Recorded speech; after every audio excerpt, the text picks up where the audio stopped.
YouTube. Yeah. Okay, we live both ways.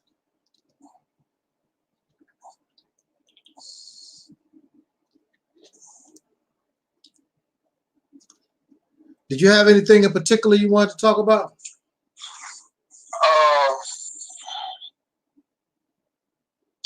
I just wanted it to be a general discussion.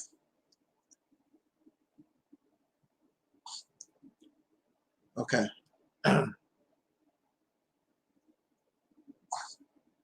Give it a minute or so. Give folks an opportunity to see that you're live. And this is simulcast on Facebook. What's up, Facebook? And also, of course, as you can see here on YouTube. Spontaneous, of course.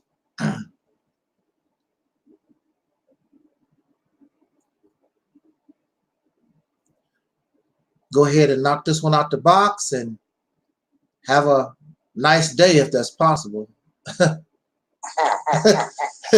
If it's possible. I don't know. Yeah.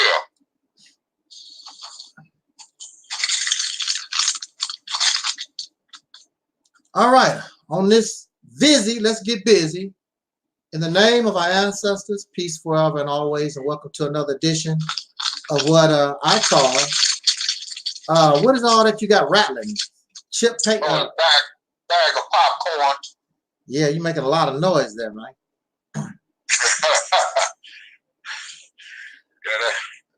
Yeah, bags be rattling like heck. Yeah, when it be next to them devices. Like yeah, it sounds really terrible. It do. Sounds like you're having a fight or something. The only thing you're doing is have a bag of chips or something. And yeah. Sounds like you're having sounds like something really, really going on in the background. Right. Yeah, man. As I was saying before, I was rudely interrupted by a bag.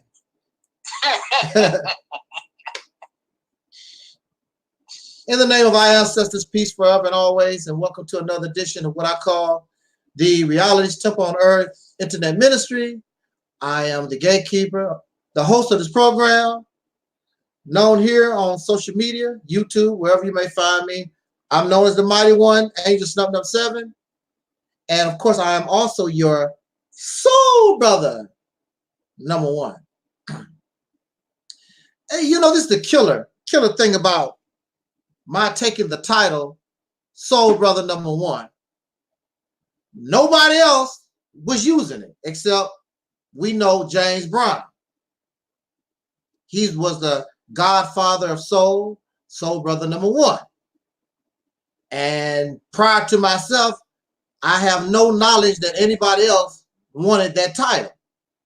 So the godfather of soul, Soul Brother Number One, of course, as you know, he has passed, he has transitioned, and he's been gone for a little while. And in YouTube land or nowhere else, I don't recall, I don't see somebody trying to claim that title. Now, they want to be a god, they want to be a goddess and kings and queens, but they don't want to be the godfather of soul. They don't want to be soul brother number one because that's too little. That's not great enough. So nobody wants to be that. But the funny thing about that is when I began to embrace that title, Soul Brother Number One, now all of a sudden folks come out the woodwork. James Brown, Soul Brother Number One. You ain't no Soul Brother Number One. Blah blah.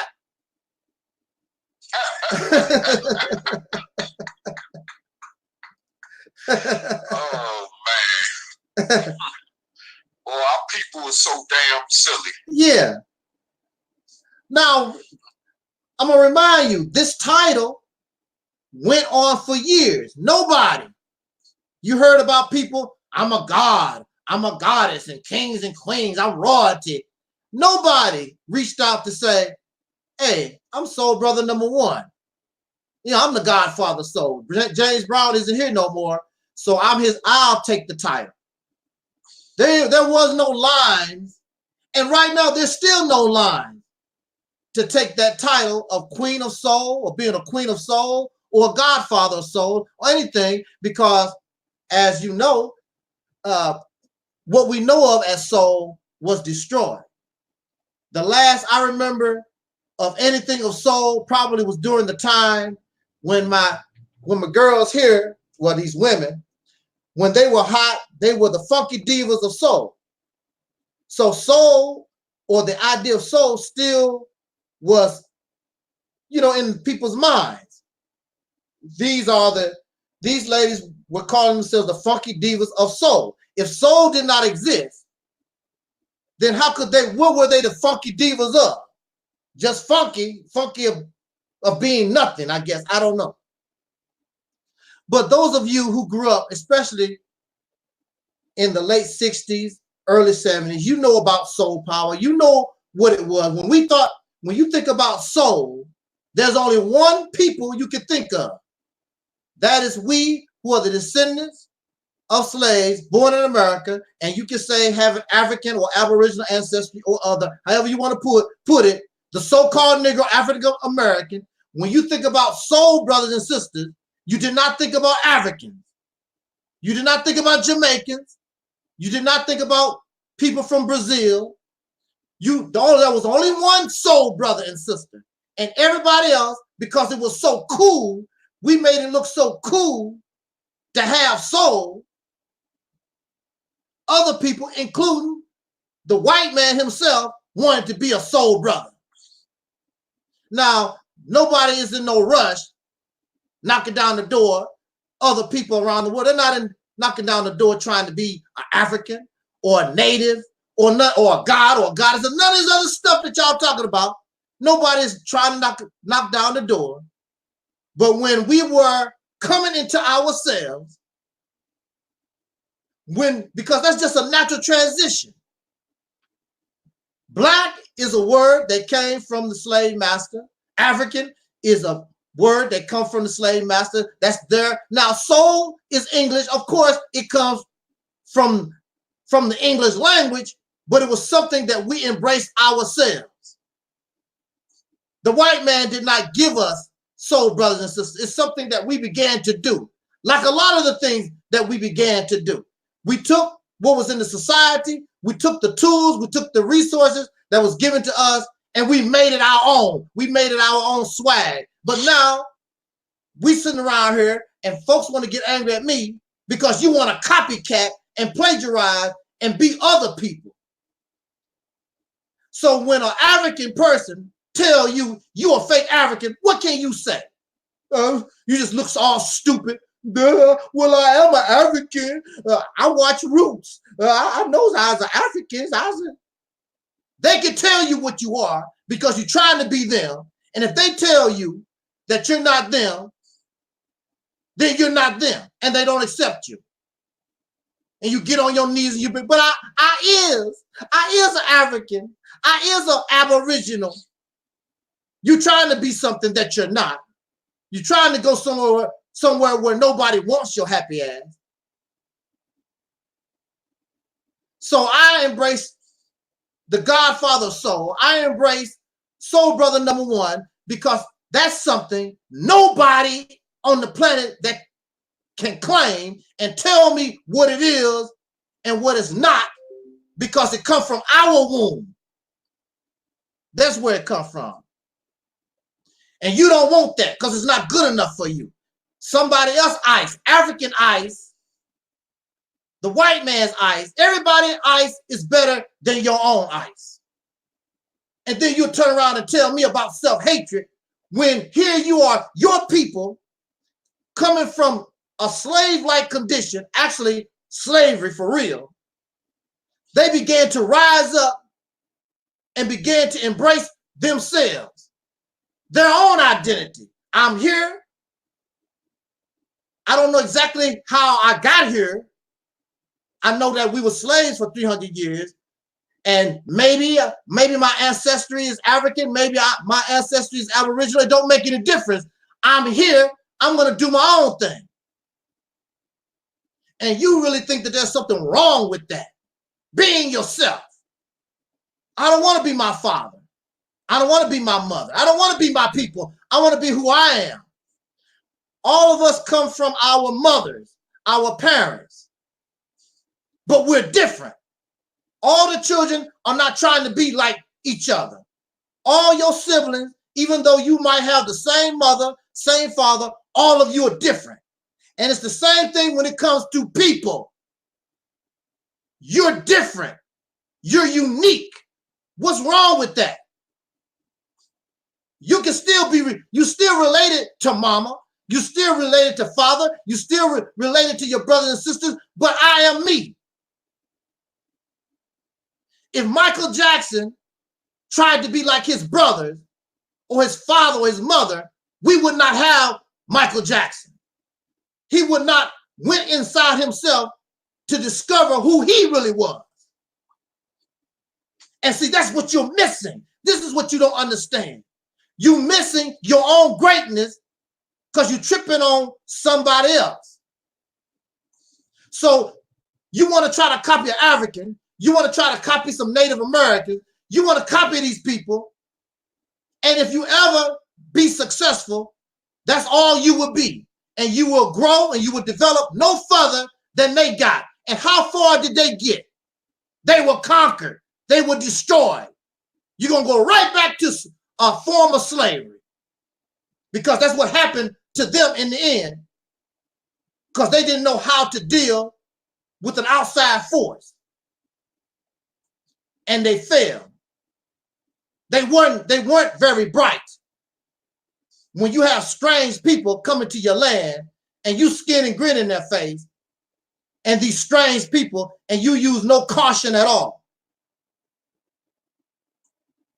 And what we must realize also is that all these people did not see themselves as the same. That's why they didn't give a damn when they saw so-and-so be enslaved. When they saw so-and-so tribe be destroyed, they didn't give a damn. That's not me. They're not bothering my tribe, just like we do right now. If I got shot down by the police right now, there's so many of you out there in YouTube land, you're so full of hate because you don't like what somebody said. Well, that's just him. I'm glad Snup Nup got shot down. Silly Negro told he ain't an African. He loved homosexual. I'm glad he did. You next. See, you have the same mindset as your ancestors, and maybe you are related to them. And maybe you all should try to be like them because they were stupid. And you stupid too. And you want me to be stupid. They thought like that. That's why they were destroyed. That's why many of them don't even exist no more. And you want to be like a pair of losers. I'm not interested in that. So I embrace Soul Brother number one because there's a lot of history behind that, a lot of pain, a lot of suffering, a lot of development that we come from a slave. Yes, sir. No, ma'am, sir. Now you're Soul Brother number one, and the world want to be like you. And your enemies looking at this.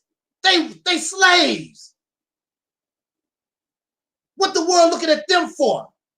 Little Caucasian children. Even now, look at the world. Look at the impact that we have on the world.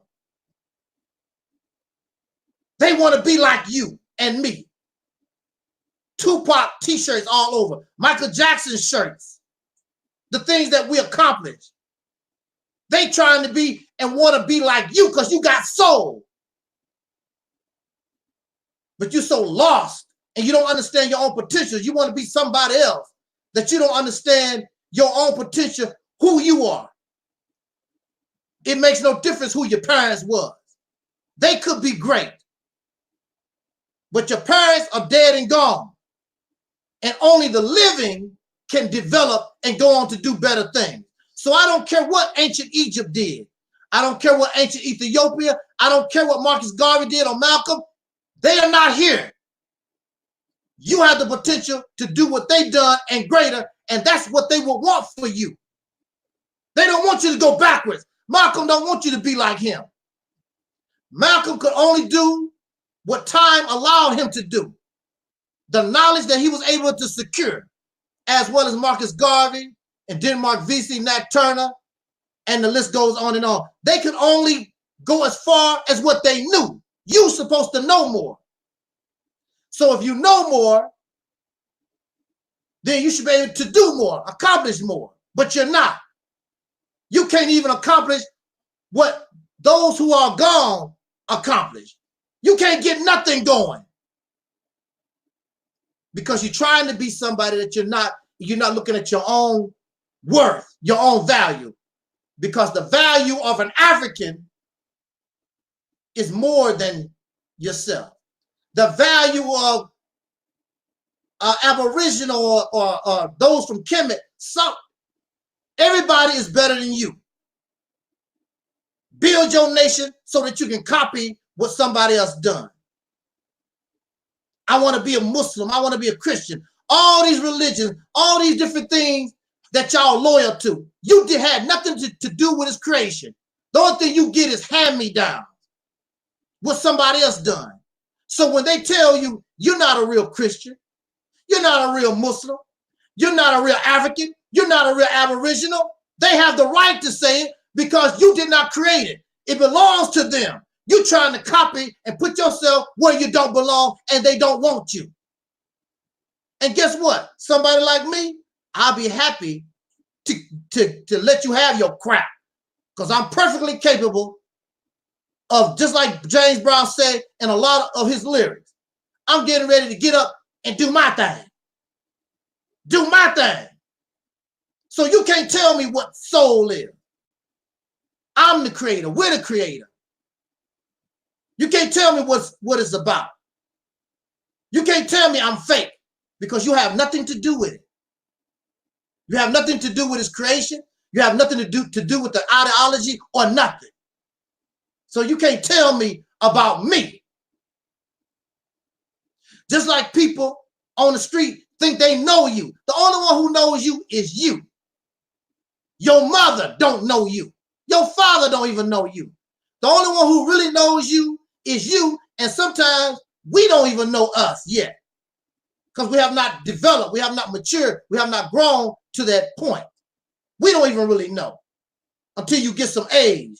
By the time you're 50, 60, or whatever, then you begin to understand after all these years, oh, that's what it's about. So I'm proud to say Soul Brother number one, because it comes from my people, the only people I know. The descendants of slaves born in America with melanated, if you want to say that, melanated, dark skin, having African or Aboriginal or other ancestry. Y'all want to get finicky and picky about the stuff. What's a dark-skinned people? Melanated. Do you like the word melanated? Somebody that got some color, somebody that got like kinky hair sometimes or big noses, certain features. But you say that because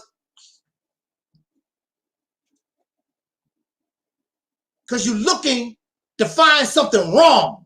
You should be happy to embrace yourself. It's always been there. I saw it slowly happening when I was during the time when soul was strong. And the first thing the enemy done was attack the music because we are known for soul music. So they started turning soul music into R&B.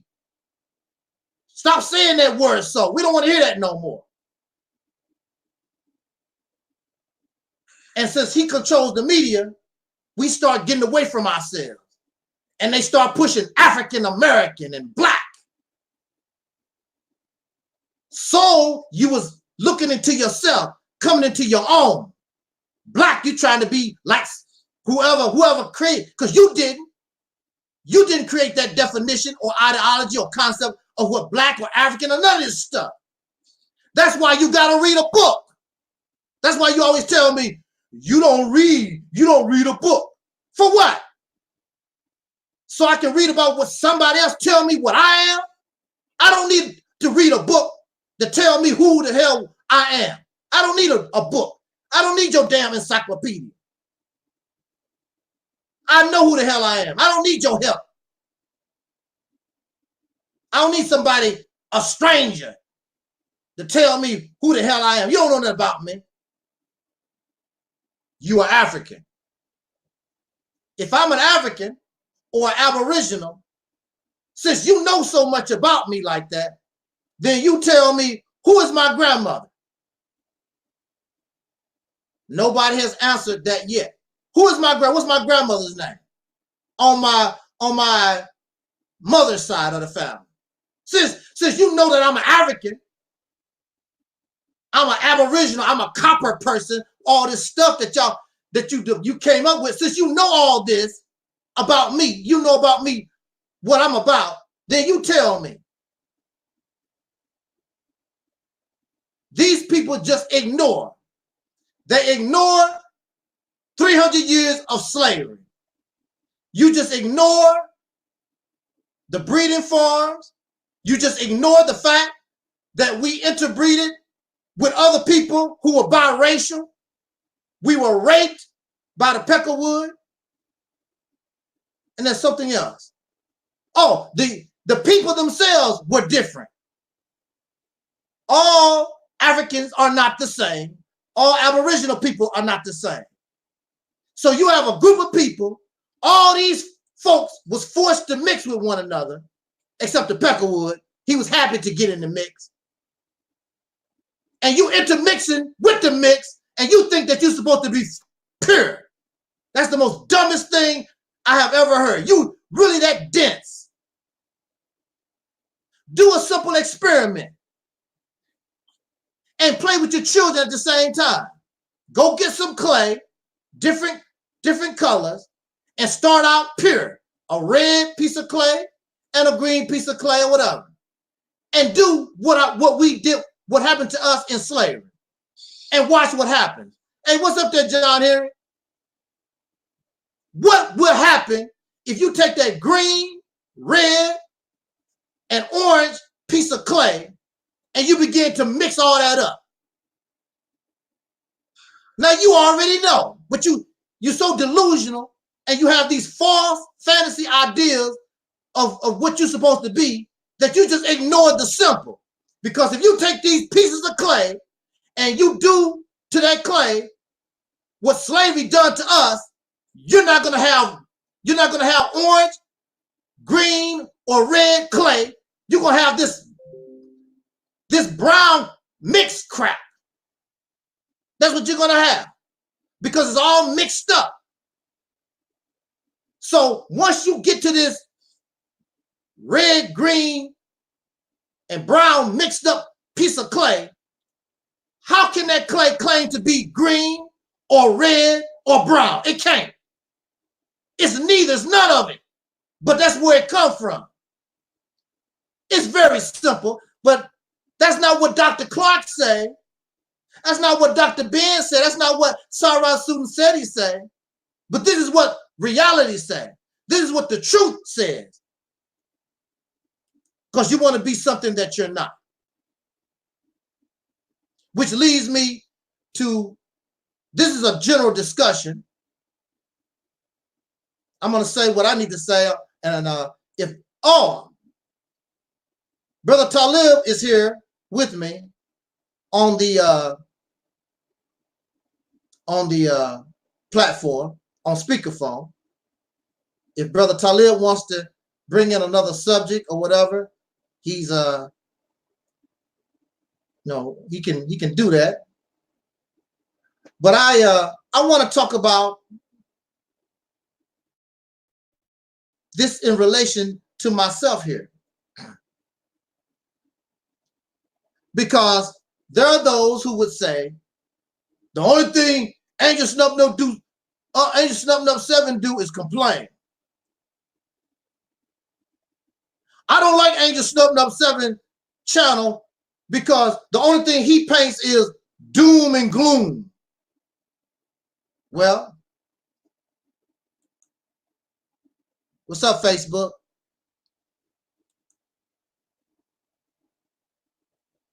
See, that's another thing. Just like you cannot accept the reality of these pieces of clay, that clay is no longer pure. As soon as you begin to mix things, it's no longer pure. You want to talk all this African and Aboriginal stuff like you're pure. You're not. I don't care what you look like. As a people. Now, you can have certain individuals that can look like this person, can look like so-and-so. And this is going to happen because this is in your DNA. But as a people, it is very clear. We don't belong nowhere. We don't belong nowhere. And we look so stupid and silly trying to put yourself in a place you don't belong. We were created by chattel slavery. Your history, whether you like it or not, started with slavery. I don't care about your ancestors. You're talking about 300 years. You long away from the original ancestors. There's no people, to my knowledge, there's no people on this planet, and you call yourself black. There's no people on this planet that represent the rainbow like we do. We have all kinds of features, but we're supposed to be black. We have thin noses, thin lips, big lips, kinky hair, semi-straight hair. Some of us actually do have straight hair. Our skin tone goes from the very light. Some of us pass for white folks. And they're doing that right now to this day. They black, but since they can pass as Caucasian, that's what they're doing. What other people can do stuff like that? Our skin tone from the lightest of the light to the darkest of the dark. And the reason why it's like that, because of our history, because of what happened to us. What other people can do that? What African people, since we're Africans, what African people on the continent can do that? I'll wait. What, especially what West African? You say that we come from West Africa. What West African people that you can show me their skin color goes from the lightest of the light to the darkest of the dark and have the same kind of features that we have? Now,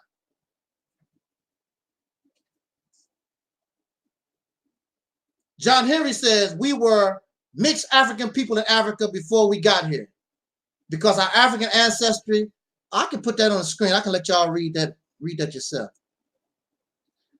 Okay, John Henry says we were mixed African people in Africa before we got here because our African ancestry was African empire and not African tribalism, which we abandoned the empire for empire.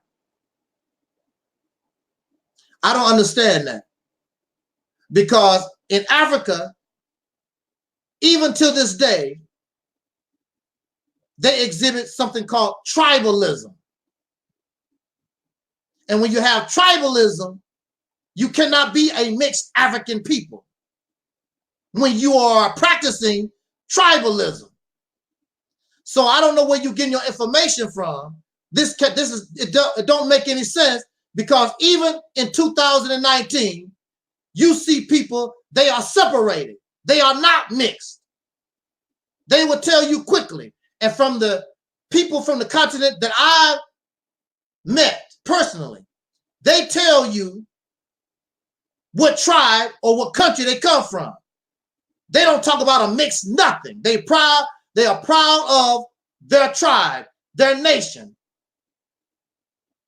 No, you are mixed. We are mixed African or Aboriginal, whatever, dark-skinned, melanated people because of slavery. That's what happened to you. That's not how you came here on a boat, and this is not how it was the natives that was here. They were not mixed up.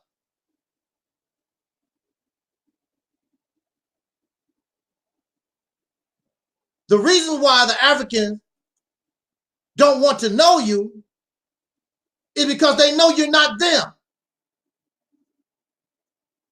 We were created by chattel slavery.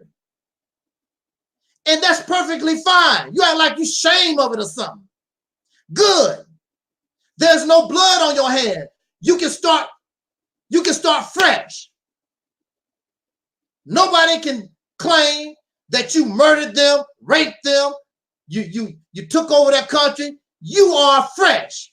Besides obeying your massa, going to World War II, the Civil War or whatever, we fought for our oppressors, but we as a people, nobody can say we done anything to them. Nobody can say that. So it goes back to people complaining that I complain. Why do you complain? They said this channel offers doom and gloom. Why do you complain? When you go to Popeye's Chicken and order a chicken sandwich, and that chicken sandwich, something is missing, something is not right, what do? You go back, you take that chicken sandwich back because something is wrong with it, and you complain to the manager so they can correct the sandwich so that you will be happy with what you purchased, or they give you your money back.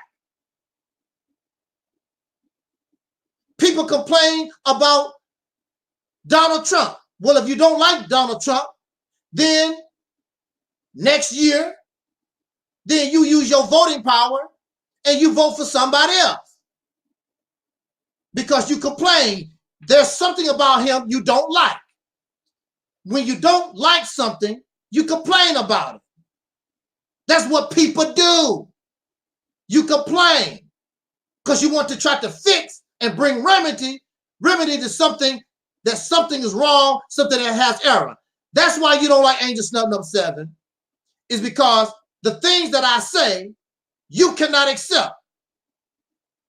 I remember when I was in the pizza business, when I was making pizzas, and we made a hamburger pizza for this lady, and it was hamburger. And she brought it back. And she said, this is not hamburger.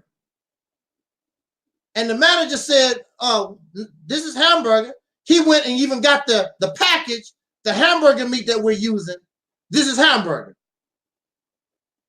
And she said, I want my money back. This is not hamburger. For as she was concerned, she complained, I don't care what you say.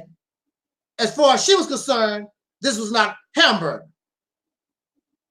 Now, maybe you're satisfied that it's hamburger, but she's not. She's the customer. She has a right to complain. Either find some way to give her the hamburger she wants or give her her money back. So this is how it is, but he didn't want to accept that. Talked about the woman all behind her back, and I said, man, why you got to go through all that? Just give the woman her money back. That's the end of the issue. You have to talk about the woman behind her back. She's still gonna come back. She's still gonna come back to us and buy pizza. She might not buy a hamburger. She's still gonna come back and use our services. That's how you get paid, sir. If she was not a customer, you couldn't get paid. So now, whether you like it or not, I have a right to complain. All of us do. And you have the right to complain about me complaining if it's justified. Some folks complain just for the hell of it. Some folks get sick just for the hell of it. It's called a hypochondriac, right? They have a fake illness. It's not a true illness. You don't like Angel Snub Nub 7 and what I say simply because what you love, your solutions, your ideas, your beliefs, I show you that they're not working. That's what you don't like. That's what you mean by complaining. And you know that what I'm saying is 1000% true. And you know it, but you don't want to hear it. Just like that manager at this store did not want to hear that this woman, this woman refused to accept that this was hamburger. And you don't want to accept that what you're doing, what you believe in, your solutions, and what you're doing, and I show you in the simplest of terms, of analogies, why you are in error. So you understand perfectly. That's why it hurt you so bad, because you understand. And then you tell me, well, what's your solution? You're going to tell me what's my solution? Not because you really want to know the solution, because you want to put yourself in my seat so that you can dissect and bust up and try to make mockery of what I'm going to present. Because see, you really don't want a solution for real anyway. Not really. Because y'all a bunch of comfortable slaves. You like how you're living. You think this is going to last forever. You like your car you drive. You like playing on YouTube and Facebook. It's all beautiful to you. It's nothing but a game. And you don't want somebody like me coming on social media, mess up your fantasy, your delusions. Because I'm telling you, all this gonna come to an end. And even you say that it's gonna come to an end. Many of y'all talk about the fall of America. America is falling. The Nation of Islam have been teaching that America has been falling since the 1930s. It's still here. It's still here. And the thing about it, if America is falling, you are going to fall right with it, because you have no escape plan.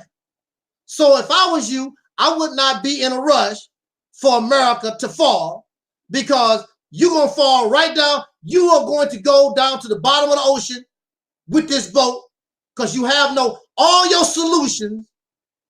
What's up there, Brother Micah? All your solutions, all your beliefs ain't doing a damn thing for you. That's why you don't like Angel Snub Nub 7. That's why it's doom and gloom. What is bringing you the doom and gloom is your own ideology, your own beliefs, your own solutions that lead to nowhere. And this is a fact. All of it has been tried before. And you're getting nowhere. Dr. Boyce Watkins keep telling y'all about you got to build generational wealth. Why would you want to build generational wealth in a place you say is falling? It don't make any sense. Because you live for the now. You live for the now, and you enjoy the white man's money in your pocket. When it's cold, you enjoy the gas, the heat that the white man provides. In the summertime, you enjoy that air conditioner with your African ass. You got all this melanin, and you don't enjoy the heat. You got all this melanin, and you don't enjoy the sun.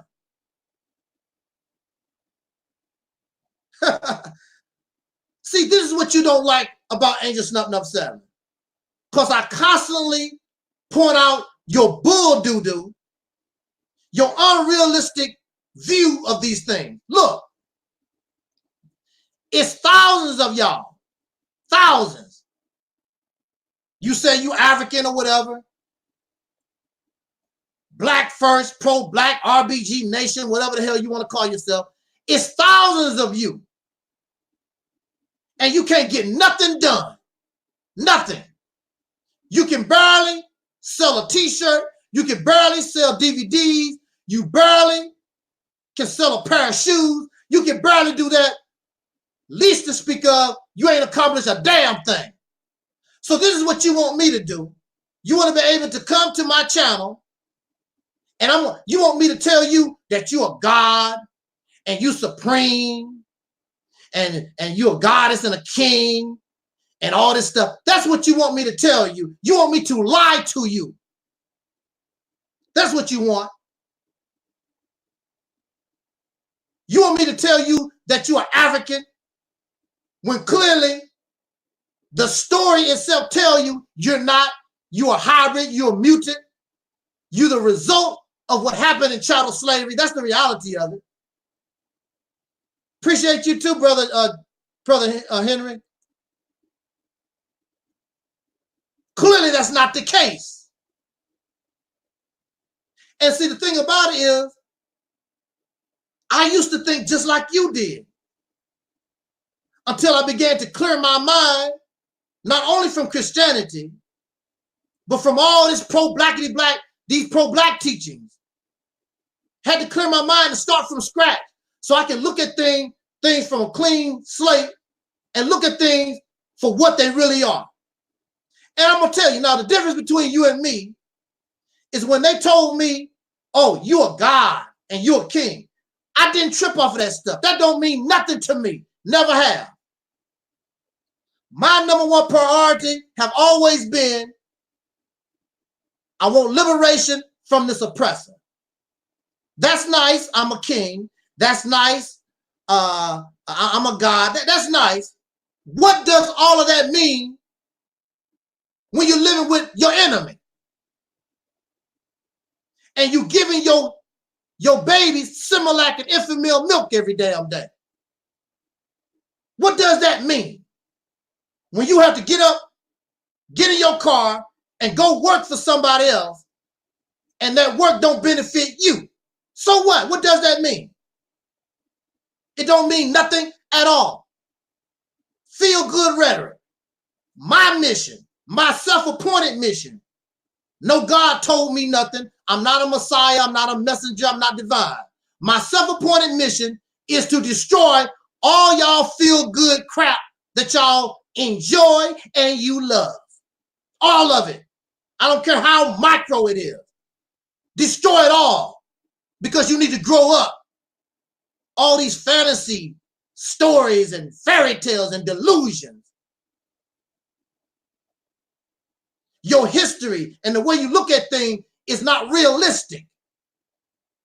And there's something else that we said during the 60s and 70s when I was growing up. Not only did you have black power, you had soul power, and there's something else that we used to say all the time. Hey, brother, man, you keeps it real. Keep it real. You don't hear us talking like that no more. Keep it real. Just the facts. Be honest. Your word is your bond. You look out for your brothers and sisters. Keep it real. It ain't about the money. It ain't about fame. Dr. King did not do what he did because he was seeking celebrity and fame.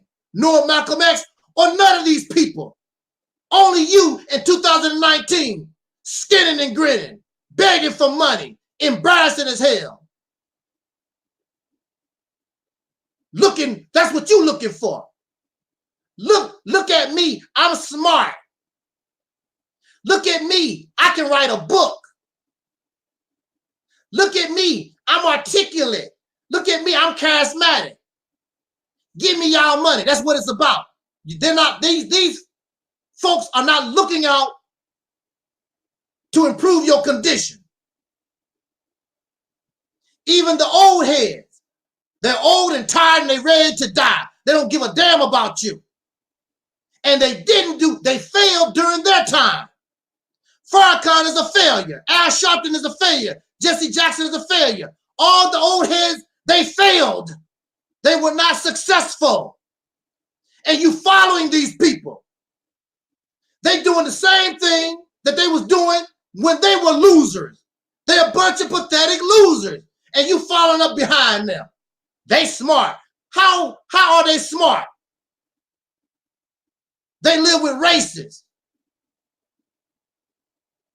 They don't have their own nation or language. They don't have nothing. They don't have a pot to piss in. And there you are, following up behind these losers. Brother, that's disrespectful what you're saying about the elders. I'm telling you the truth. That's the reality of it. If my mother baked a cake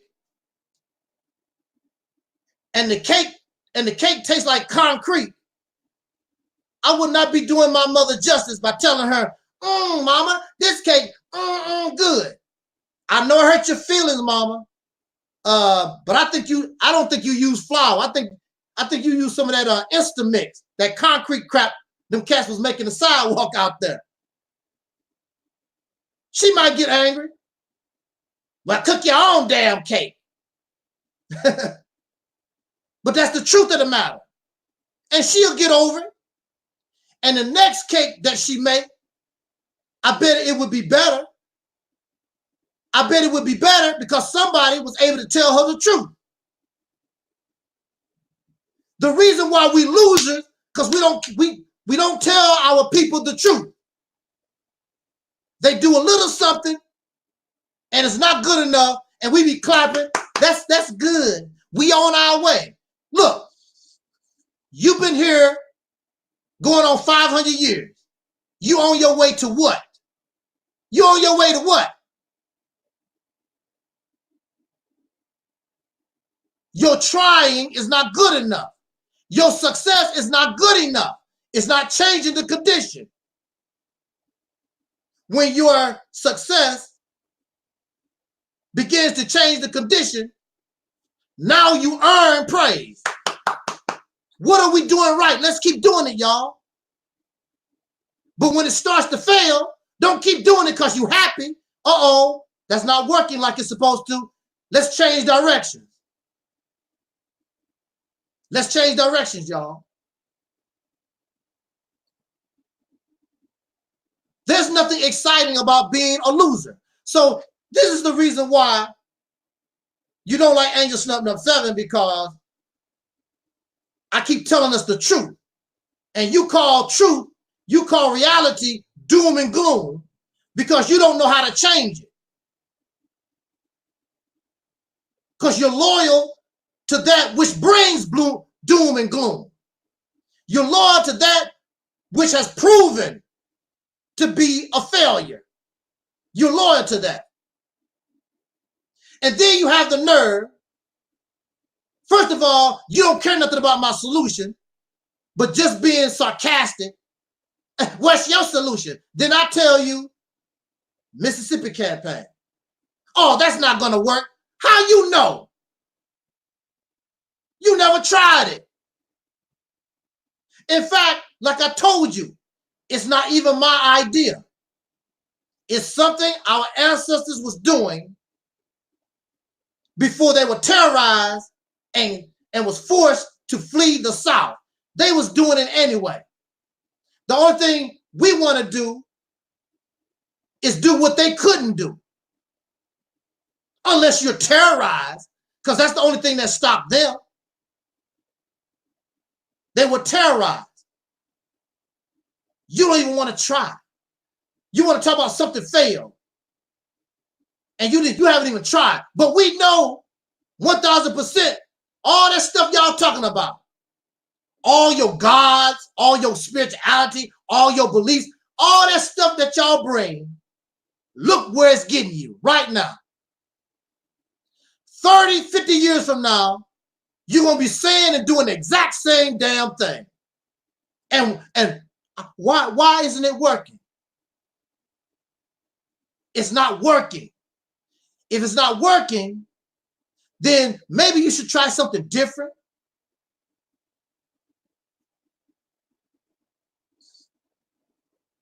So look, I'm not here to bring doom and gloom. Matter of fact, when we present the Mississippi campaign, that's the most positive thing that you can get. The Mississippi campaign contains all the elements that you ever need to get your foot off the ground. It would give you your nation. It would give you all that stuff. It would give you your generational wealth. It would give you all these things that you're talking about. It would give it all that to you. But you're a slave. And your comprehension is not like that of a free person. You can only think like a slave. See, our ancestors, even after the Civil War, and some of them actually were slaves, but they didn't have no choice. They had to begin to think like they was free because nobody was going to do a damn thing for them. But see, you all right, and you think like a slave because the white man give you a job. You can go to the store and get your food and your clothes, and somebody is giving you everything. Nobody was giving our ancestors nothing. They had no choice. Either I'm going to be a free man or die.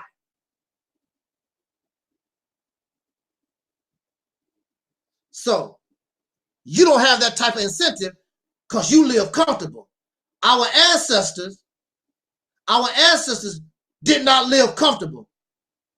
Many of them starved to death. Many of them died because they didn't know what to do after slavery. So the ones that have survived, we live in order to take it to the next level because they dreamed of true freedom and you can get it. They dreamed of being independent and a world power. You can do it, but you don't believe in yourself. You believe in Africans. And look at Africa. Look how messed up it is. You can point to a few. It's like a rotten apple. You can point to some good spots on the apple, but when it's all said and done, it's rotten.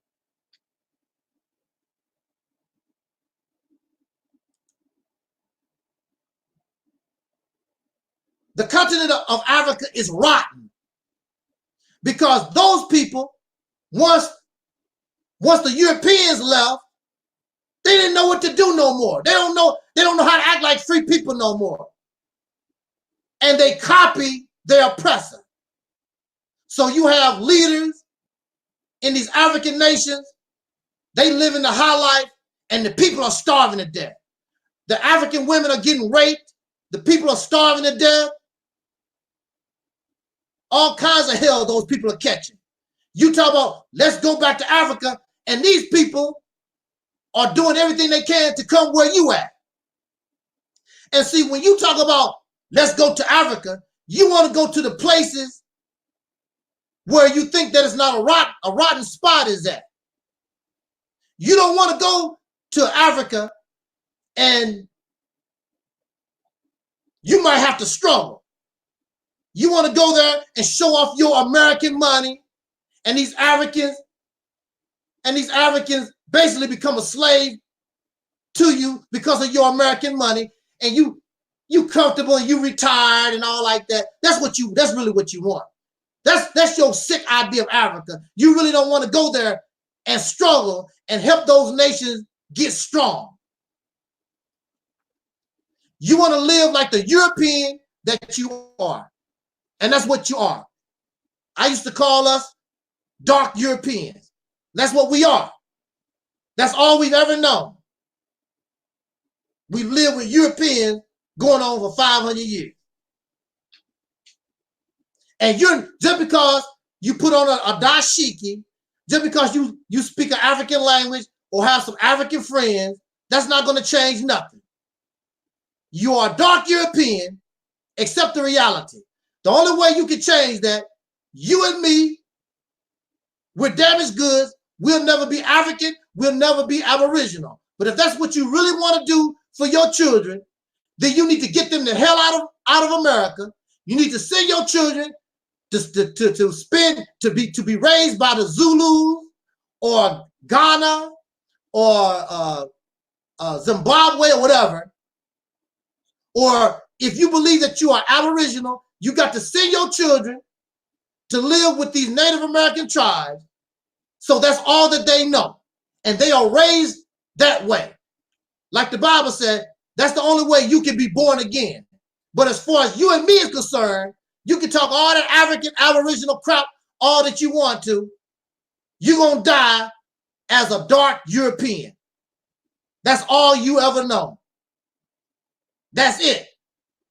And as long as your children living here with races with you, that's all they're going to be, as dark Europeans. There was a sister on Facebook.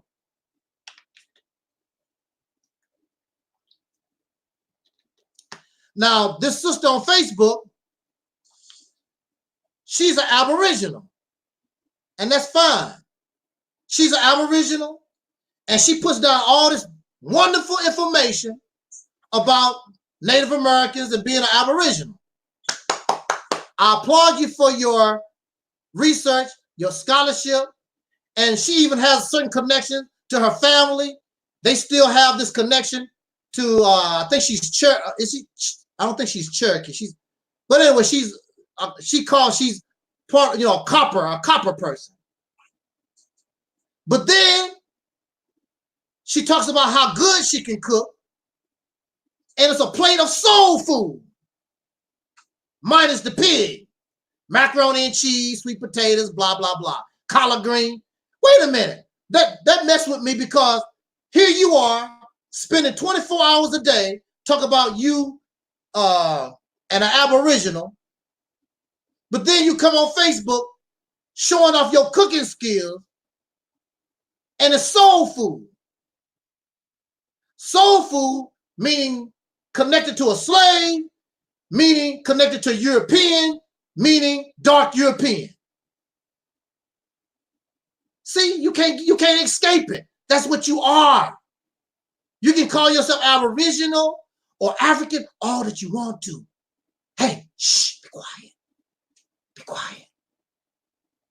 You are dark European, okay? That's our secret. That's all you ever gonna be. That's it. I would rather just be who I am and go from there. I don't care nothing about trying to be a copper person, Aboriginal, African, black, whatever that stuff is. I just want to be myself. Be who you are. Now, you know that you're not a European, so that you can embrace things from Africa. You can embrace things from Native American. Matter of fact, even the teachings of the Honorable Elijah Muhammad. Elijah Muhammad said that the black man and the Native American people, the red man, we family. So I don't know why y'all get all upset. I'm not a Native American. They family, according to the teachings of Elijah Muhammad. And they're more family than that, because they were the dark-skinned people that was already here. There is no red. There is no red man that was here. When you go do your research and you see those early paintings from the explorers, when they first came to this country, those people were not colored red. They was not colored like the Egyptians. These people were dark-skinned folks, okay? The white man called them Negro. The white man even called them African. Lucy, you got a lot of explaining to do. How can you ignore all this? But they do. Then you want to talk about Christians because they so in love with Jesus Christ. And you have the same mindset. You have the same mentality, except you believe you're African. You believe you're Aboriginal. And all these different facts and stuff, you don't even want to hear. So you're not no different. Don't go around trying to make mockery of my Christian brothers and sisters, because you ain't no damn better. Your Jesus and your Muhammad is just different. That's all. Same stuff.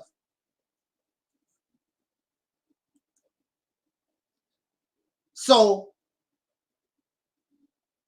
I'm not offering complaint.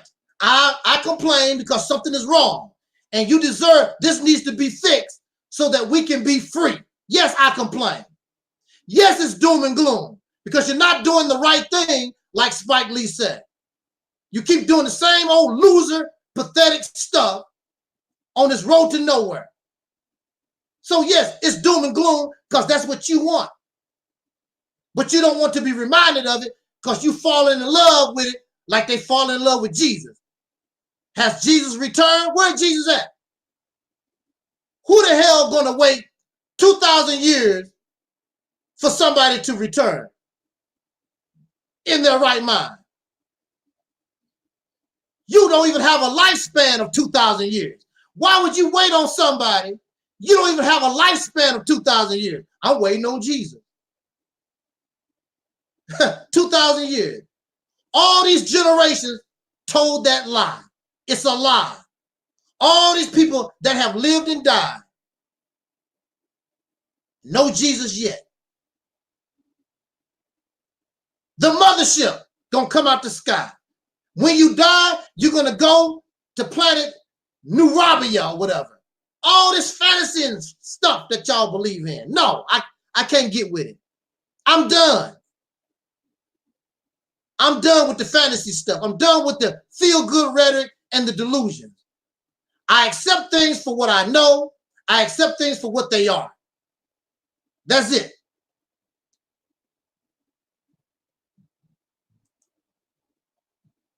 So if you wanna say or claim that all thing Angel 7 does is complain and offers doom and gloom, you're right. You're right. Because you deserve better. And if you show me better, I'll be happy to say better. Matter of fact, I will help you be successful. I have no problem with that at all. But this loser stuff that y'all doing, and these beliefs and these ideology, oh no, I can't get with that. No, no.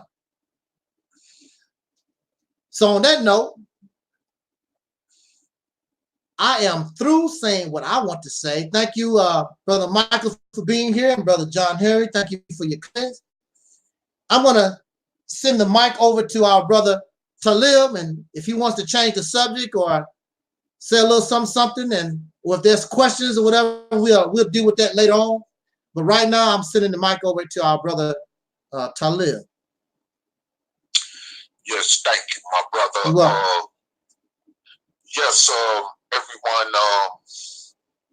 you know, I've really been just sitting back, processing not only what our brother just got done saying, but also processing the reality of the whole entire situation as far as basically right now what's going on with our dilemma is descendants of slaves here in America. And what I want to say is that, you know, when we talk about uniting with Africa, first of all, we can't even unite over here. We can't even unite among our own personal biological families. Okay, we have many descendants of slaves who come from broken homes and, you know, overall dysfunctional families. Right. And we cannot even, you know, get together and unite that situation, you know, into being different from what it is. So how in the heck are you going to unite with Africa or different tribes over in Africa that don't even identify with your plight as a dark-skinned descendant of a slave here in America? You know, and remember, for those of you that know and for those of you that don't know, Elijah Muhammad said years ago in one of the books he wrote was that when the Africans found out we were in slavery over here, of course, with their help as well. They did not look to help us. They did not come to find us, as he said. So why would you even want to unite with a people that ain't never cared about your plight here in America? But see, you get together with some bunch of other senseless individuals, you know, and want to do massive protests and marches for somebody not like Nelson Mandela, you know, who was unjustly incarcerated for 27 years in a South African prison. But you talking about somebody from over 3,000 miles away from America, when you got descendants of slaves that's been political prisoners here in this country since the 60s and 70s, and even as far as back since the 80s, you know, and ain't none of y'all exerted that type of energy or did massive protests, even to the point of risking y'all freedom for protesting unjust incarcerations like y'all did in the case of Nelson Mandela for the descendants of slaves that are already political prisoners over here. I'm talking about that then suffered probably what Nelson Mandela, worse than what he suffered. Some of these brothers and sisters been in you know, isolation, you know, which could cause bodily harm as well as mental harm to a prison inmate. Okay, for those of you that been to prison that know what I'm talking about, you know what I'm saying. Just like the brothers that sat in solitary confinement in the Louisiana State Prison for 33 years before they all got their freedom. You know what I'm saying? They were sitting up in there, you know, because they wanted to see how people have justice for once and for all. You know, and as a result, they were, you know, unjustly placed in solitary confinement for all them decades, lied on, and all kind of other stuff that justified their oppressive condition that they went through during the period of their incarceration. You know, but they got out. But let's think about the fact that many of our people that is still in their position ain't got out, and some have probably died in there. You see what I'm saying? Mm-hmm. But you Negroes ain't thought about that. And I'm talking as well to you ones in the so-called pro-Black conscious community. You know, so, you know, you go all out your way to want to reach out to people from across the waters that don't really give a damn about you or your plight as a so-called Negro here in America who is descendants of dark-skinned slaves born in this country. You know, you trying so hard. Some of you even want to be Jamaican. Mm-hmm. Some of you want to be Puerto Rican. Some of you want to be Brazilian. You know, you got a lot of you brothers going down there to Brazil just to find a dark-skinned woman down there when you got plenty of them here in America. You know what I'm saying? Maybe if you change your ways, maybe the sisters stop acting crazy like she acting in this country. You know, you ever thought about that? It's always the sisters. This, the sisters, that. Maybe you need to change your direction of how you doing things. You say the man lead, well then, why don't you learn how to lead right then? And maybe the sister, she sees something more correct than what she been seeing, she'll follow right behind. You know, you got to understand, our sisters were always taught from the time of chattel slavery in this country that we weren't man to begin with. Mm. So you haven't found no way to change that. That's why you run into Brazil. Mm. That's why you run into Africa or to Asia to seek out dark-skinned women. I mean, listen, I ain't got no problem with you brothers. that want to seek out other dark-skinned women, okay? If that's what you desire to do, but don't do it because you got so much hatred and resentment toward your own fellow descendant of slave that's a woman in this country as well, that deserve to be respected and treated as such as any other woman that you think of in the rest of the world, you know?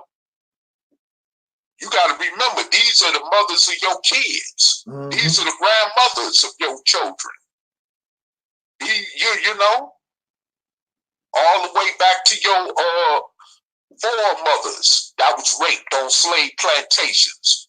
These are the same women that you resent, period. They want to go chase after some dark-skinned woman in Brazil. You know, when they got their own problems as dark-skinned people down there in that part of the world. We gotta remember they were slaves in their part of the world too. Although they were under the Portuguese, under the Spaniards, and so forth on, but they were slaves too.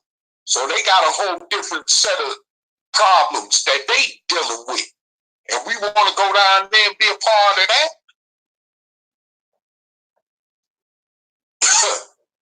I mean, come on.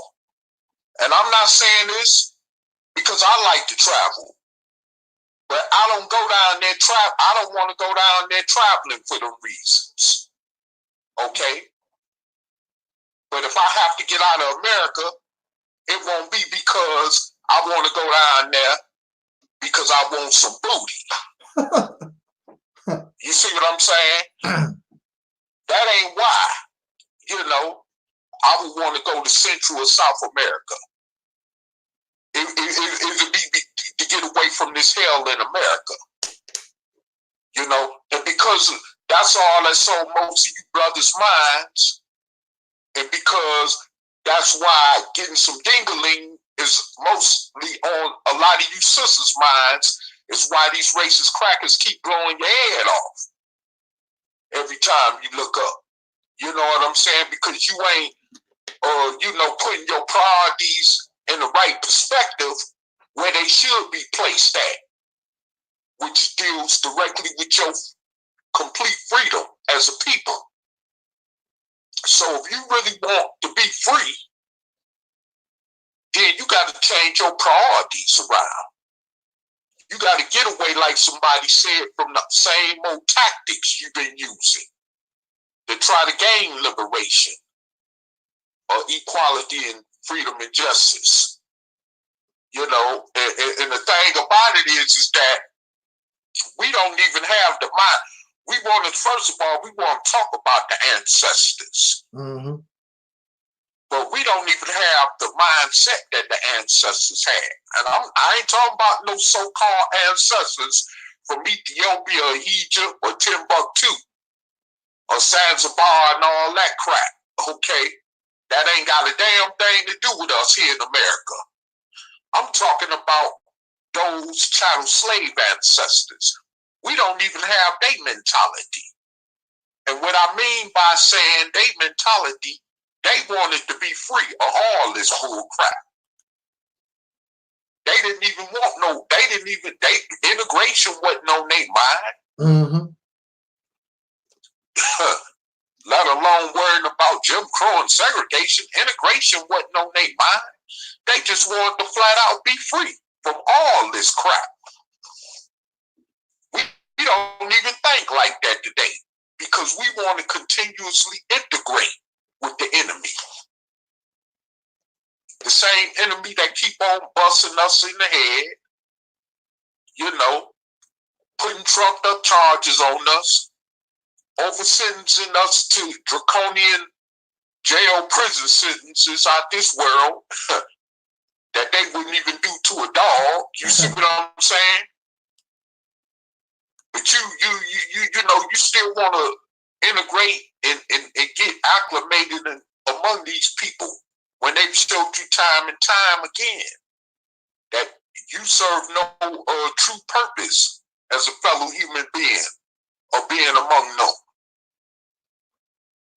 You know, and the fact of the matter is that they thing is that they choose to keep it as it is, which started with slavery. And they don't never want to end that cycle. Even though it comes in different forms today, but they don't want to end that cycle. It wasn't never their intention to. This is why they got us massively incarcerated to the point of in the millions. And we ain't nothing but 13% of the population in this country. But there's more of us incarcerated in these prisons and jails than any other so-called ethnic group in this country. You know what I'm saying? Even more than those groups that come over here from Mexico and Central or South America. You know, so like I said before, you know, we got our priorities mixed up as a people. You know, and then the fact of the matter is that we have no, you know, insight on being creative. We don't try to even create a new ideal or ways. How can we actually be completely free of all this for once and for all? And you know, I even have heard some people in the so-called pro-Black conscious community that actually think that we could never be free. Like the Hebrew Israelites. They think is religiously is that we are all gonna die anyway in this madness. So we can't escape this madness. According to their ideological way of thinking. You see, go and look at some of their videos. Read their doctrine. Study their religion and what they teach. You know, they feel like the rap or what's going on as far as the white man getting destroyed. They feel like can't nobody escape that. Well, if can't nobody escape that, then what is the purpose of even teaching that you were the original Israelites and all this other crap? What's the purpose in all that? We the first Asiatic Black people on earth. What's the purpose of all that? Which don't mean nothing. The first this, first that ain't doing the damn thing to change our condition as it stands to be right now in this present day and time. You know, this ain't nothing but a bunch of ideological religious bull crap that ain't gotten us nowhere but in further slavery. That's all it's gotten us. Into further hell, into deeper slavery, deeper mental slavery. And if we don't wake up and realize that, then we might as well just go on and just, you know, prepare for our complete extermination. You know, because the pack of wood has definitely been having this in mind, and they still got this in mind. This is why they got them Planned Parenthood clinics, you know, that's continuously aborting and unborn, you know, dark-skinned descendants of slaves that ain't had a chance to even breathe life yet on this planet. You know, that's why they, like I say, massively incarcerating us. Got us strung out here on these drugs. Pumping these drugs in our community, being that they do have the boats and planes to bring it over here. You know, their intentions is to destroy us. And while we running around here, you know, still taking part in their ways and being acclimated with their comfortable way of living, and trying to be like them, we ain't gonna never get out of slavery like that. You know, even Martin Luther King woke up at the end of his life and seen that he was integrating us into a hellfire. You know, so like I said before, you know, we need to understand and wake up that and come to the realization that, you know, like I heard somebody say, yeah, we are doomed. How you want to call it, doom, gloom? Yeah, we are doomed as a people because we don't have our priorities together. We don't have no defense for none of this crap that's coming our way. Just like we don't have no defenses to put a stop to all these unjustified killings of so-called black people in this country. But we still want to get out there and protest and pout and complain. Like somebody said, complain about unnecessary stuff instead of doing something about it. Because all that complaining ain't getting us nowhere. It's still going to get us kicked in our behinds constantly. All they going to say is, yeah, so what, nigga? Now take this bullet. You know? And this is the reality of what we dealing with right now in this country. You know, so like I said before, if we want to keep on, you know,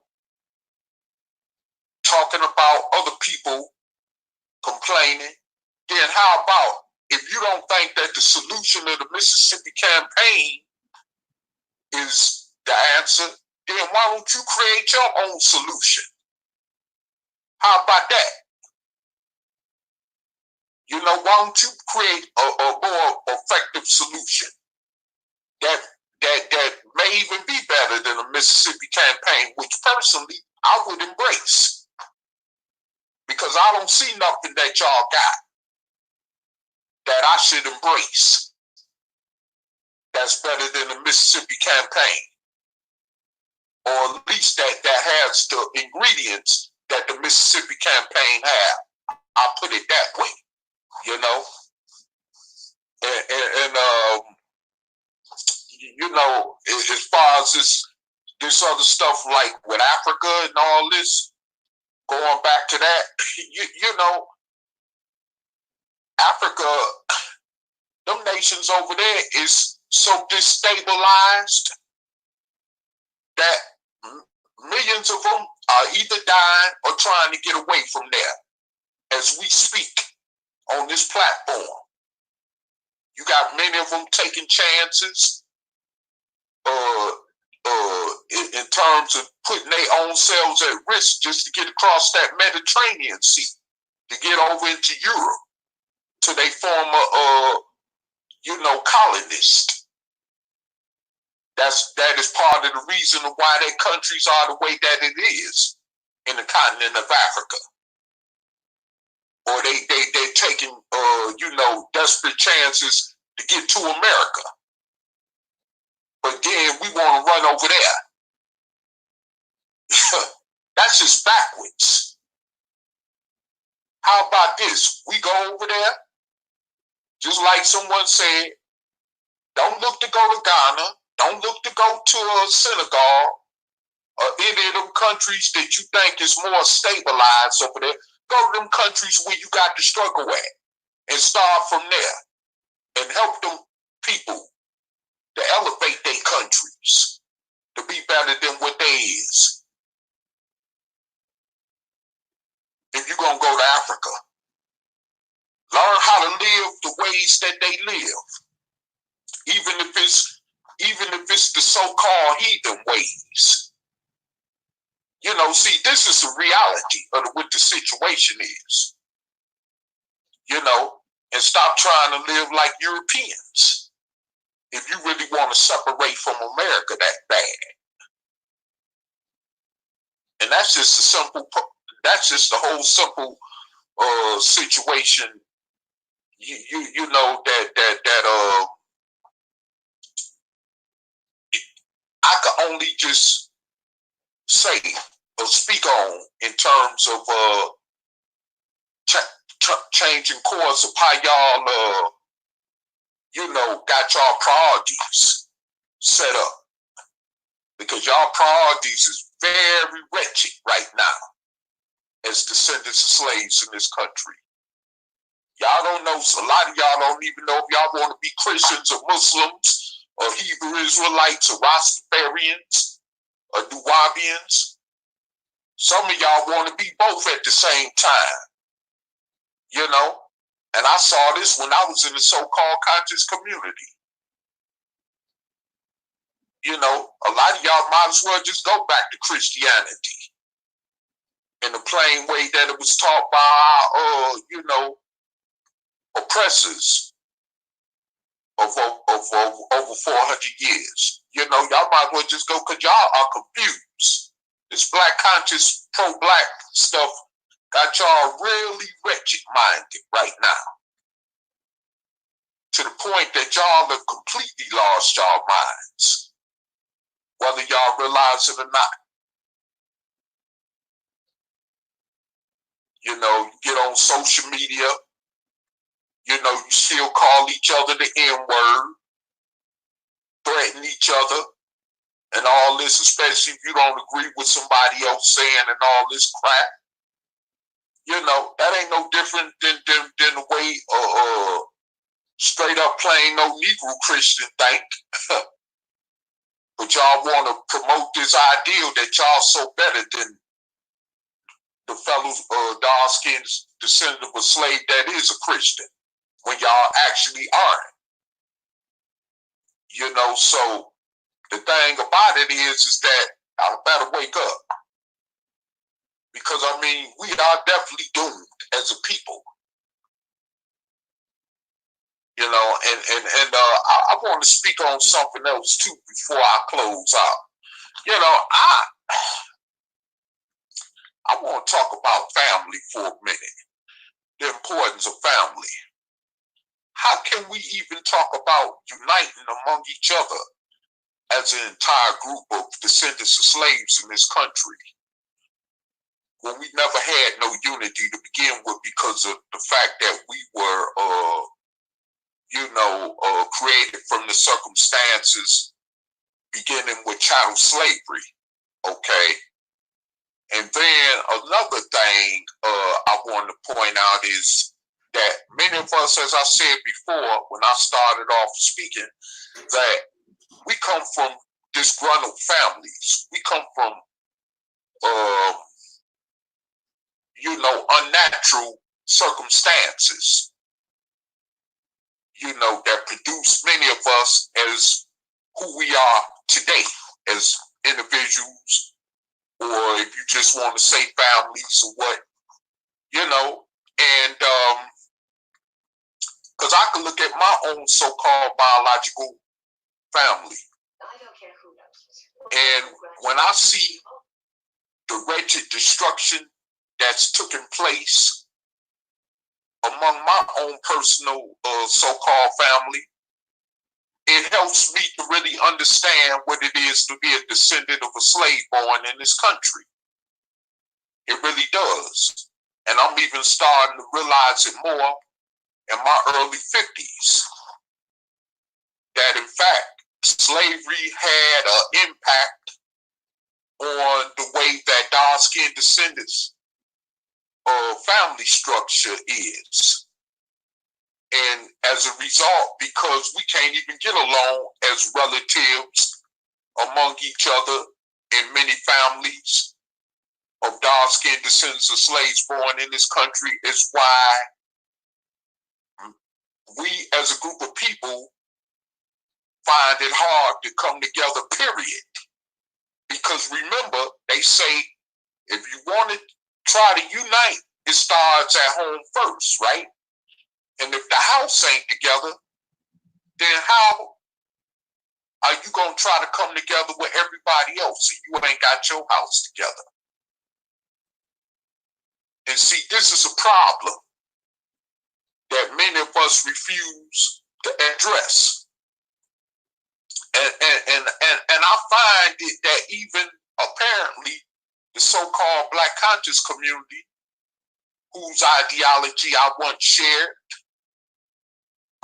in terms of way of thinking, don't even really touch on, because they're uncomfortable with that subject.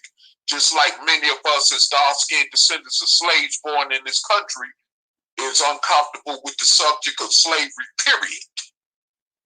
Because like someone said, you'd rather be ashamed of it instead of turning it around from a negative to a positive and allowing it to be something that you're proud of because of the fact that that's where we come from. Well, the fact that we do come from these broken down families, we ought to embrace that and deal with that. And until we could deal with our own personal family structures, unfortunately, the truth of the reality is that it's going to be even more harder for us to unite as a people all together when we constantly tearing each other down as personal families. Now, the Mississippi campaign deals with that, and it definitely does have a direct answer to that. But however, if we're not willing to step up and unite to make this ideal come into fruition, then we will never have any strong black families. We will never have any strong so-called black parents in the home. And how can you say that you are a true parent, whether a mother or father, and you ain't got no defense against your children getting shot down in the streets by racist police in this country? How can you say that you be truly the breadwinner of a man in a house when you can't even protect your woman from being shot down or harmed by a racist in this country? Come on, see, we got to address this. You know, I mean, at least looking back at my own personal family history, I could see, glimpse of how it was us as a people just coming out of slavery.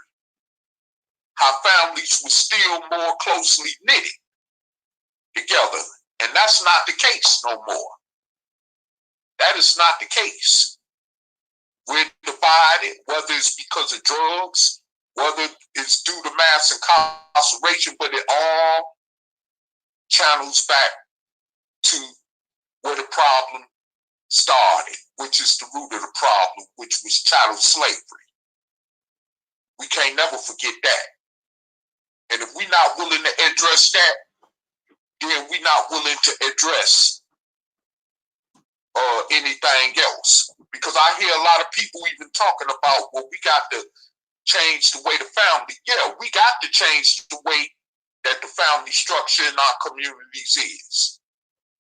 Because, I mean, we're more enemies among each other in terms of family, households, or as biological relatives, as we're enemies of one another that look like us, period, okay? And I clearly understand that. But at the same time, if we're not willing to commonly unite on the ideal, like the Mississippi campaign, that would directly deal with that with a more better effect tool for once and for all, then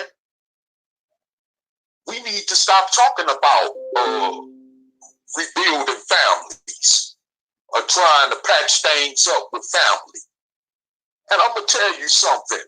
I hear a lot of people talking about, well, we done reunited with our family.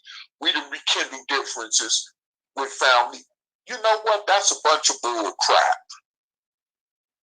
Because in hindsight, and because of our condition and what we have been up under as a people for hundreds of years in this country, it's still resentments there. Okay? My own mother, may she rest in peace, admitted to me that she still had issues with a relative of mine from my paternal side of the family, which had something to do with me. And she went to her grave with it, okay? She say she forgave her, but she still had resentments. Okay, and she went to her grave with it. Once again, may she rest in peace. You know, so we have internal issues that we need to deal with when it comes to family. So, because somebody is biologically connected to you, don't mean that they're really family. I just want to throw that out there too. Because I know people on the streets that would do way more for me right now, as I'm still breathing, than individuals that are biologically related to me. Okay? And that's a fact, as someone will always say, you know? And, I mean, we can't keep on, you know, like someone else will say, getting caught up in the fantasy of things.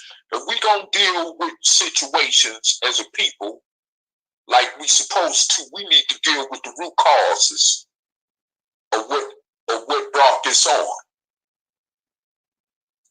You know, we got many children in our communities who ain't got no mother or father because they either dead or in prison or strung out on drugs or just out there in the streets caught up, period. So when they grow up, this resentment carries on into their children's generation and then into their children's generation. And we've been seeing this repeatedly as generations of dark-skinned descendants of slaves born in America. Like when I see an average young brother, now I'm in my early 50s, I see an average young brother in his 20s or even in their teens looking at me crazy. Like they literally want to take my head off, but don't even know me. Ain't never seen me a day in their life. Never stood and had a conversation with me, but they giving me that look like they actually want to take my head. That's a reflection because they see me as the same man that helped brought them in this world. And that's a part of the reality of what we're dealing with as dark-skinned descendants of slaves born in America. See, but we got all these so-called organizations, especially like the Nation of Islam, that's supposed to be, you know, prided on bringing the so-called black family together, but still hasn't to this day effectively, because you wouldn't have these type of elements going on in our community that I'm speaking about if that was the case. You know, so like I said before, I mean, we really need to get it together, you know, because we can't even come together as individual biological families. I mean, you know, and that's just the truth of the matter. You know, we got brothers, sisters, mothers setting each other up, killing each other, even over drug deals gone wrong. Me and somebody come out the same womb or the same woman, and we blowing each other's head off about some crack or some money related to drugs, you know, and all this other stuff, you know. And this is sickening. And this needs to be talked about. But all you Negroes on black social media want to do is talk about Kemet, ancient Ethiopia, ancient Timbuktu, which ain't got nothing to do with nothing. That don't relate to the core root of the conditions that we face as a people in this country every day. Overall, with just let alone the racism that's still terrorizing us to this day, you know, in this country like it's been doing for centuries since we've been up under these circumstances as a people in this nation, you know, and I mean, we really need to wake up and just see where our priorities really are. because a lot of us don't even care if we ever be free. And like I heard someone say, the older generation that gave up. They done. And now I'm in my early 50s, brother Angel Snup 7 in his 50s, you know. We reaching that point in our own age bracket. I mean, we can only take this so far. We need fresh young blood like young Pharaoh, like brother Ben X, you know, to carry the baton. But in what direction, which is the question. And if it's going to be in the right exact direction. See, that's what I'm talking about. You know, so, I mean, you know, the thing about it is that we need to understand where we're going as a people. Well, it's where we came from. It's good to know where we came from as a people, especially in terms of chattel slavery, which we are a product of, point blank. Whether we came from Africans, the Caribbean, Aboriginals, and so forth on, and even Native Americans, which someone just got to explaining on this platform, live hangout, you know, as being dark-skinned people, even according to the European explorers that came to this country, you know, they were over here. And there's other history about this continent of North America that dictate that fact, that they even had civilizations over here. You see what I'm saying? So, I mean, you know, yeah, that's all good and dandy. But what molded us right now as a people is what we need to embrace. And the circumstances that come along with it, like broken homes and broken families, is what we need to address.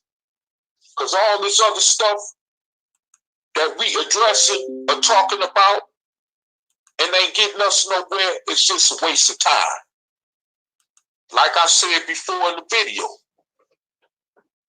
I love to go to another country if it takes me to where I can get away from this hell that I know of as a descendant of a slave born in this country. But I'm not going to chase no booty. I'm going just to be free of this. And if some booty, because I'm a man, if some booty do come along the way, that's cool too. But at the same time, that's not my prime main objective, to go to another country just to chase some booty. Like I hear so many brothers on social media talking about. You know, you come on here with these black YouTube channels, you even talk about how you go to Europe chasing after booty. But damn, you might as well stay here in America and chase after these European booties over here. What's the difference? You know, what is the damn difference? They always told me, even when I was in the conscious community, that a cracker is a cracker. You know, so I mean, what's the difference? You know, I mean, really, what is it? What's the difference? A cracker is a cracker. When it comes to you know, melanated recessive flesh on their bodies. So what is the difference? You know, I mean, but the thing is that you chasing after a false dream, and then you get to some of these countries and find out, like I be hearing some of these brothers testify to, that they ain't all what it was. That it ain't all of what they thought it was cooked up to be. Like I heard about Brazil and different other places. You see what I'm saying? So like I said before, you know, you got your priorities mixed up. You know, change your ways and the way you do stuff, and maybe your own dark-skinned woman over here in America with kinky hair would start respecting you more.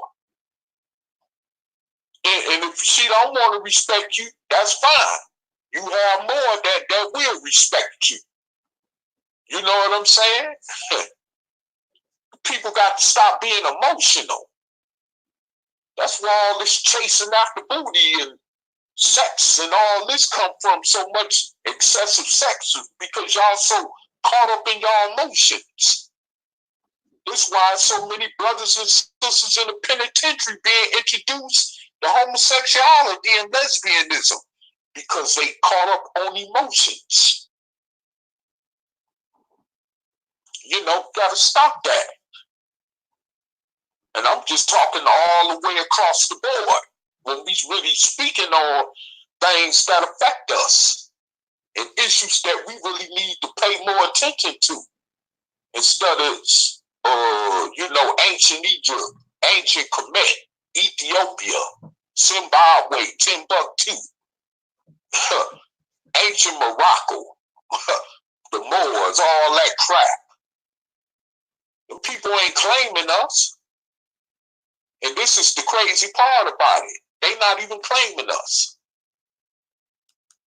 They ain't giving us no free passage or visa free passage to come to those countries that we speak so highly of, that we talk so highly of.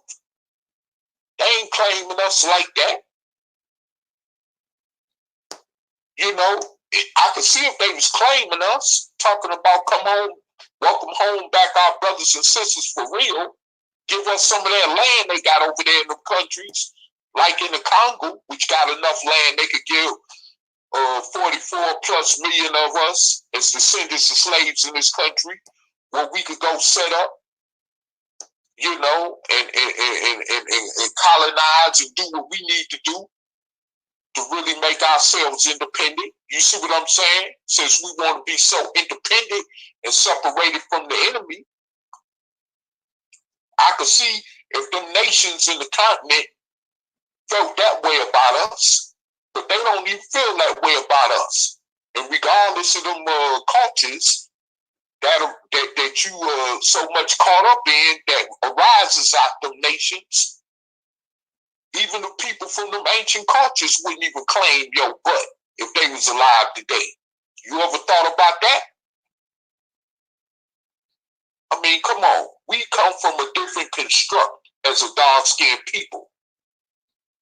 We had dark-skinned people all over the world, not just Africa. Remember that. You don't see Indonesians, dark-skinned Indonesians, or dark-skinned Filipinos, or dark-skinned Chinese, or dark-skinned Japanese trying to get back to Africa. You ever thought about that?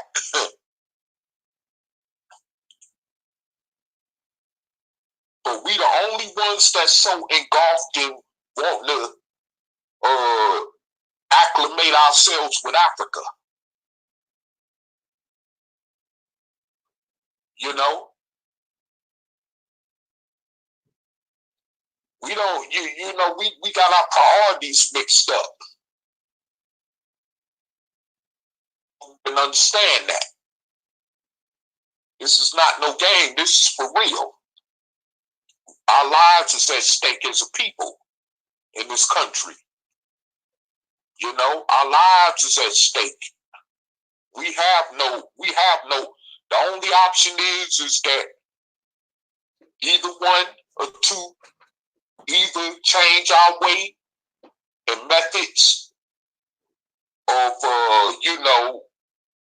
addressing toward becoming liberated, or die a slave. And it's just that simple. I don't know how much best I could put it to you as. Because, like I said before, them nations is in this 54 countries in the continent of Africa, and ain't none of them giving us no complete free passage. to get back over there. There shouldn't be no visa restrictions put on us either when it comes to going to the continent. Not in none of them nations on the continent. Since they say, or some claim that we are the daughters and sons of Africa, when it shouldn't be no restrictions when it comes to passports and visas for us to be able to go back over there. You see?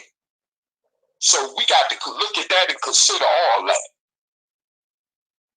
You know, for those that embrace that so-called Pan-African ideology stuff, you know?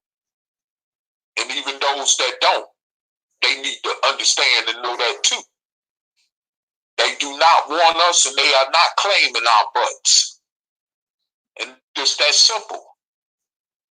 I mean, how? I mean, you know, and I'm not trying to sound redundant, but I just, you know, because I know we've been in slavery for hundreds of years, but I know it's somewhere in our brain that will allow us some type of tunnel vision to hopefully see where we're going in the direction that we're going as a people is going to just keep us more sedated to the point where we're going to be more led to our mass graves, like we always talk about on this platform. Because that's all they got for us, as well as them concentration camps. That's all they got for us. You see, they got nothing right now but prison and mass prison and jails and other institutions set up for us, along with these drugs to keep us sedated. That should be a clear sign to you right there that it's no future for us in this reality that we still try to keep ourselves acclimated with in an unsuccessful attempt, by the way, you know.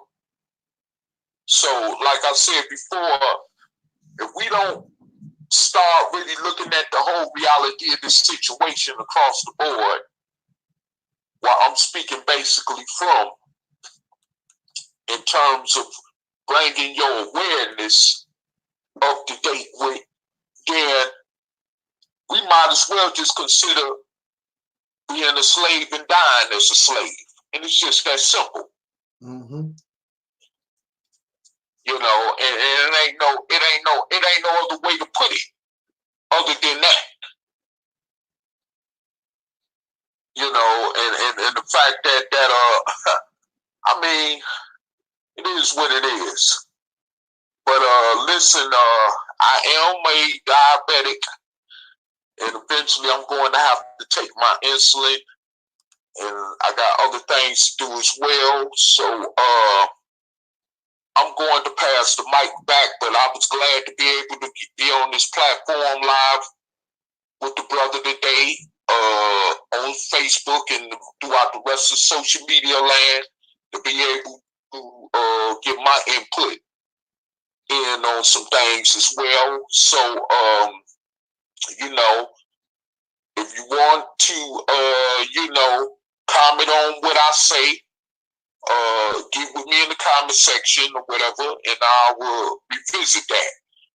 And but if I'm gonna tell you right now, if it's some dumb stuff that I know that's not worth me responding to, as far as disrespect or whatever, because of my opinion or what, don't expect for me to reply. But if it's an intelligent question with that has civility to go with it, then I will respond. But anyway, with that said, you know, because our brother really, he spoke most of what I really, you know, he said it all in one whole forward, you know, in this particular video, you know, and I'm not saying this, no disrespect to brother Andy Snup 7, but I'm not saying this to blow no smoke up anybody's ass, but he said basically the full combination of what this video is supposed to be about anyway, in terms of our general discussion. You know, but I just want to chime in, you know, to let y'all know this reality is serious. And it's not getting no better. You know, they say it's what, 2 or 3 million of us in prison? How many more millions of us is going to be in prison in this country? It's 44 million of us. We're supposed to be 13% in this country. Okay. Are they trying? See, you got to ask yourself this question. If we really ain't trying to seek out no true liberation for ourselves, then how many millions or more of us is going to be in prison? Just look at that and marinate on that and think about that. Because, and I don't give a damn what president we under either. The situation for us is the descendants of slaves born in this country is not going to change, people, until we take it upon ourselves to change it. We can't wait on nobody else for us to do it. And with that said, until next time, I will pass the mic on back to our brother Angel Snuff 7 in peace. Peace and respect to you, brother Talib, and want to thank brother Talib for coming on and giving us his opinion, his lecture on this particular topic. Really appreciate this brother. This brother, out of all my years, I think I told him this the other day. Out of all my years on YouTube, he's probably the only one that I find most closest like myself. The same type of experience in the Black conscious community crap or whatever, which it wasn't called that then. It was whatever your organization was represented. It wasn't no Black conscious teachings. Either you listen to Elijah Muhammad or the Moorish Science Temple or Hebrew Israelite. That's how it went. Somebody decided to combine all this stuff under one umbrella, Black conscious teachings, you know. Or I guess you could say prior to Black conscious teachings, they called it Afrocentric teachings, you know, anything like that, those teachings, whatever. But we do appreciate the wisdom and the experience that Brother Talib brings to this forum. And I am very honored. And if there was a God, I would thank God for Brother Talib coming to this, you know, coming to my side, helping me with bringing to us real truth. I would just like to say before we get out of here, just like the brother said, this is a very serious type of situation, and you should want to end this on our, this is our time. The ball is in our court, and we should be able to bring this to an end once and for all. Your grandchildren and great-grandchildren, they should not have to worry about this stuff no more. This should be the end. This is where the buck stops. But of course, we are hooked up, we're caught up in the material things of this world, the cars, the money, the women. I mean, just go to your subscriptions. I'm very happy I'm on your #1 list, on your subscription list. I appreciate it. But if you go to your subscription list and look at all the people that you listen to, look at our topics. Look at all the nonsense that we're talking about. There's only one priority. There's only one thing that you need to be talking about. I ain't talking about no trying to get into some woman's panties, about what you drink, about the latest news on TV. There's only one thing that you need to talk about day in and day out until you accomplish that feat, and then you can start dealing with the rest. That is your liberation from out from under oppressor. The reason why you cannot get out from under an oppressor is because you got your mind somewhere else. That's the reason why. You cannot be thinking about booty and Popeye's chicken hamburgers and whatever. You cannot be thinking about this stuff.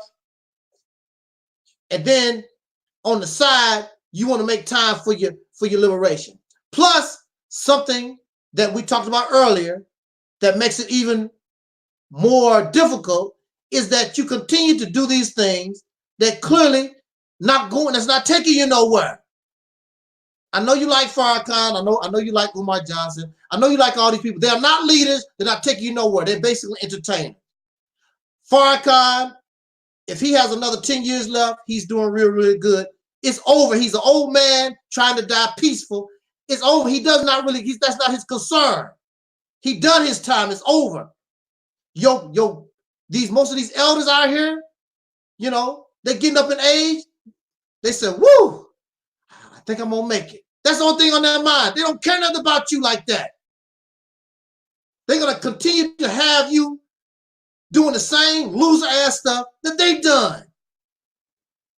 You should be smarter than that, but you got to come up out of their ideas. Come up out of the swamp. If you don't do that, then yes, not because of Angel Snub No. 7, but yes, you have determined that your future is that of gloom and doom. Now, I want to give these real quick announcements before we end this this live stream. Make sure that you support our sister Nova Levine.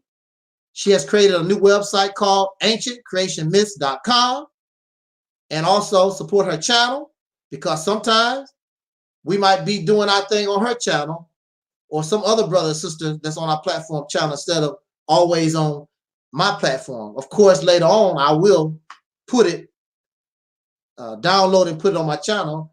But of course, as you know, there's nothing like it when it's live. Where my trolls at? We didn't get no trolls at all today. What's special about today? Even my regular people, I don't see them here today either. Is this some kind of special weekend or something?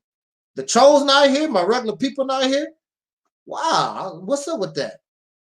But also, Brother Talib spoke with us today. Support Brother Talib. Go to his channel. Eric Wright. I mean, not Eric Bell. I'm thinking about Eazy-E. You wouldn't have to be a rapper, would you, brother Talib?